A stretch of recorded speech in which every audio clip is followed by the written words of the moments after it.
Saada. Europe 1 Soir. 19h, 21h, Pierre de Et Villeneuve. pour prolonger ce que vous disiez, Rudy Saada, des tirs de joie dans la banlieue sud de Beyrouth après cette attaque iranienne contre Israël. Voilà ce qu'on apprend. Et également, vous l'avez dit, Joe Biden qui demande d'intercepter les missiles iraniens qui arrivent sur Israël. Israël, où nous nous trouvons en direct avec Wilfried de Villers, en direct de Tel Aviv. Wilfried, bonsoir. La situation est extrêmement tendue donc ce soir. Oui, les sirènes d'alerte ont retenti partout à travers le pays. Il y a une quarantaine de minutes, de fortes explosions ont été ressenties dans le centre de Tel Aviv où je me trouve actuellement. Selon la presse israélienne, l'Iran aurait tiré une centaine de missiles au moins vers l'État hébreu. Si la plupart ont été interceptés, les sirènes d'ambulance qui ont suivi les explosions, notamment dans Tel Aviv, laissent penser qu'il pourrait y avoir d'importants dégâts, même s'il est encore trop tôt pour mesurer l'étendue de ces dégâts. L'espace aérien israélien est pour l'instant totalement fermé. Plus tôt dans la soirée, le porte-parole de l'armée, Daniel Hagari, s'est exprimé à la télévision, mettant en garde contre justement une attaque de grande ampleur de l'Iran. Daniel Hagari qui appelle les Israéliens à respecter les consignes de sécurité, à se mettre à l'abri en cas d'alerte, et ce jusqu'à nouvel ordre. Il rappelle également que les systèmes de défense israéliens, comme le dôme de fer, ne sont pas totalement hermétiques. Une nouvelle vague de missiles pourrait même être tirée dans la soirée selon l'armée israélienne, alors que le président américain Joe Biden a donné l'ordre à l'armée, à son armée, d'intercepter les missiles visant Israël. Enfin, de leur côté, les gardiens de la révolution iranienne assurent que leur attaque est une réponse aux assassinats des chefs du Hamas et du Hezbollah. Oui, puisque les bateaux américains sont au large d'Israël et qui veillent, et c'est de cette manière-là que l'armée américaine pourrait intercepter ces missiles iraniens. Wilfried, quelle est l'ambiance? Tout à l'heure, vous étiez dans l'abri, maintenant vous êtes remonté, vous êtes sur le trottoir, en même temps que j'imagine d'autres journalistes pour nous faire part de ce qui se passe. Comment est-ce que les gens réagissent? Est-ce qu'ils ont peur? Est-ce qu'ils sont terrifiés? Comment ça se passe? Alors pour l'instant il y a peu de gens qui sont ressortis dans la rue. Après moi, l'abri où je me trouvais, au bout de 10 minutes on a pu remonter. Alors c'est une sécurité relative, mais on a pu remonter. Je pense que maintenant beaucoup de gens se demandent s'il va y avoir une nouvelle alerte, parce qu'on parle justement d'une nouvelle vague de missiles qui pourrait être tirée dans la soirée. Après, ce qu'il faut bien comprendre, c'est qu'ici en Israël, malheureusement, et surtout depuis le 7 octobre, les gens ils ont quand même l'habitude d'entendre ces sirènes d'alerte. Après, c'est vrai qu'à Tel Aviv c'était devenu assez rare ces dernières semaines, même s'il y en avait quelques-unes. Donc on sent quand même une angoisse qui monte, parce que là il s'agit de l'Iran. C'est pas la même puissance de feu que le Hamas, c'est pas la même puissance de feu non plus que le Hezbollah. Donc on sent quand même que les Israéliens sont assez inquiets par rapport à ça, et sont inquiets bien sûr d'une escalade régionale. Lorsque ces tirs de missiles ont eu lieu, vous avez ressenti quelque chose? Vous avez vu des choses? Vous avez vu de ces missiles dans le ciel justement tout à l'heure? Alors moi, j'ai pas vu les missiles, j'ai surtout ressenti le blast, on va dire, de l'explosion, la déflagration exactement. En fait, j'étais dans mon hôtel. Il y a eu une première alarme, des premières sirènes d'alerte, ensuite une deuxième sirène d'alerte, et c'est à ce moment-là où je suis allé dans la cage d'escalier qui est protégée, où j'ai senti justement cette déflagration très importante. Donc je me suis dit que c'était à proximité.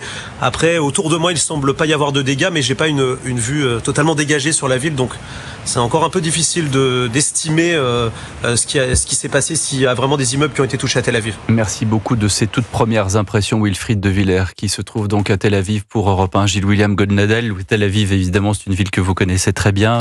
Ce sentiment de crainte, et en même temps, j'allais dire, pas d'habitude, mais de résilience des Israéliens qui sont là, qui pour certains ont connu également la deuxième intifada au début des années 2000, où on s'en souvient, des bus explosaient, pas quotidiennement, mais de façon assez fréquente dans les rues de Tel Aviv. Il y a cette histoire quand même derrière d'Israël. Écoutez, moi, au moment où je vous parle, mes enfants sont dans les abris. À Tel Aviv? Oui, à Tel Aviv. Non, il y a une sorte d'habitude presque routinière, lorsqu'on entend une sirène de descendre dans les abris. Donc de ce point de vue-là, ça n'est pas très nouveau. Mais sans vouloir jouer les stratèges de salon, nous sommes peut-être au moment de l'heure de vérité, parce que ça n'est pas une surprise extraordinaire qu'à ce stade des relations entre Israël et la République islamique, via le Hezbollah, qui a été en partie décapité, les Iraniens réagissent. La question qu'on se pose à court terme, c'est est-ce que le dôme de fer va être suffisamment étanche pour répondre à tout? Parce que le reste du Hezbollah... la réponse est non. Vous avez entendu Daniel Hagari, l'amiral Hagari qui justement indique que ça n'était pas totalement étanche. Non, mais il n'est jamais complètement étanche. Mais en tous les cas, ça a l'air plus sérieux encore qu'au mois d'avril, où j'étais présent sur les lieux. Ce faisant, il va y avoir d'autres salves, et puis vous savez bien que le gouvernement israélien pensait que s'il fallait mener la guerre contre l'Iran, c'était le moins mauvais des moments, en raison du fait que l'Iran n'est pas encore au stade nucléaire et que les Américains, pour l'heure, ne sont pas dans une attitude de nature à pouvoir calmer les Israéliens s'ils ont décidé d'aller jusqu'au bout. Donc c'était le moins mauvais des moments. Maintenant, à partir de ce que je viens de dire, malheureusement, le triste jeu est ouvert dans tous les sens. Et justement, ces missiles iraniens sont tirés par l'Iran, et les gardiens de la révolution indiquent que c'est en revanche des commandants du Hezbollah qui ont été tués au Liban. Jules Torres. Non mais c'est vrai que Gilles William a raison. Pour l'instant, le dôme de fer résiste, même si il y a des failles. On sait que l'Iran étant quand même assez loin d'Israël, pour l'instant, on n'enverra pas de troupes au niveau terrestre. Donc ça, c'est aussi peut-être une bonne nouvelle quand on sait que les Américains vont entrer. D'ailleurs, il y a quand même un délai qui, à mon sens, pose question, c'est-à-dire que les Américains auraient pu anticiper, à mon avis, davantage. Donc, visiblement, tout le monde dans cette histoire a été pris de surprise, que ce soit les Américains ou les Israéliens. Maintenant, pour Netanyahou, la vraie question, c'est où est-ce qu'on privilégie, où est-ce qu'on concentre nos efforts? Est-ce qu'on le privilégie du côté du Liban ou est-ce qu'on le privilégie du côté de l'Iran? Je pense que la principale menace aujourd'hui, elle se situe du côté de l'Iran. On voit bien que le dôme de fer, pour l'instant, résiste, mais qu'il pourrait céder. Il ne faudrait pas que Benjamin Netanyahou, soit dans une sorte de guerre de tous les côtés. C'est-à-dire qu'on sait que depuis 70 ans, il a face à lui, autour de lui, en tout cas Israël, a que des pays qui veulent son anéantissement et qui ne reconnaissent pas son droit. Mais par contre, est-ce qu'aujourd'hui, Israël et ses alliés ont assez de force pour mener plusieurs fronts conjointement? Je n'en suis pas sûr. Oui, c'est extrêmement préoccupant. Les sirènes d'alerte ont été activées dans tout le pays. Le trafic est totalement interrompu. Et puis pendant ce temps, Gilles William, il y a les otages. Les otages, il y a 97 otages, je crois, au dernier décompte. En tout cas, c'est ce que j'ai appris par nos amis du CRIF tout à l'heure.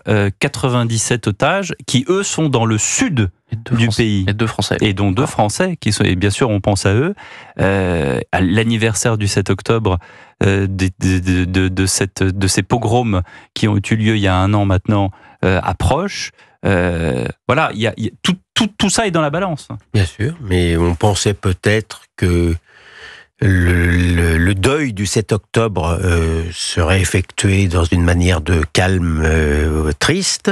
Il est possible que le jour du 7 octobre, Israël soit encore plongé dans une guerre plus terrible. Oui, sur différents fronts. Le front iranien, le front libanais, le front du Hamas au sud du pays. Bien sûr, les Houthis et ce qui reste du Hezbollah. Ça fait quand même beaucoup de monde. Mais encore une fois, je pense que c'est le moins mauvais des moments pour Israël. Oui, la CNN annonce 8 morts dans l'attentat de Tel Aviv, qui a eu lieu donc tout à l'heure, effectivement, dans le quartier d'Yafo, qui a eu lieu un petit peu avant le tir des missiles iraniens. Il y a eu la temporalité n'est pas la même. C'est-à-dire en fin de journée, il y a eu cette attaque, et puis ensuite le tir des missiles iraniens. On annonce également que la population peut sortir maintenant des abris. Voilà, c'est ce qu'annonce l'armée israélienne à l'instant. Mais là où Gilles William a raison, c'est que c'était le meilleur moment dans le sens où Israël n'a jamais été aussi puissant. C'est-à-dire qu'il a coupé la tête des islamistes sunnites du Hamas et des islamistes chiites du Hezbollah. Malgré tout, il y a ce retour de l'Iran. Encore une fois, on le répète, pour l'instant, ils l'ont dit ce matin via le porte-parole de l'armée qu'ils n'enverraient pas de troupes au sol. si l'Iran ne peut mener que le combat depuis les airs, ils ne gagneront jamais. Donc là, toute la stratégie, enfin tout le risque pour Netanyahou, c'est un emballement, une escalade sur le front libanais et non pas sur le front iranien. Donc c'est pour ça qu'à mon avis, il doit lâcher un petit peu du lest sur la situation à Beyrouth. Non, mais le problème, c'est que c'est pas comme ça que ça se passe. Si le Hezbollah envoie des missiles, il sera pas question de lâcher du lest. J'insiste sur le point crucial. L'Iran n'a pas encore atteint le stade nucléaire. C'est-à-dire que c'est le moment ou jamais de pouvoir régler la question avec les Molles.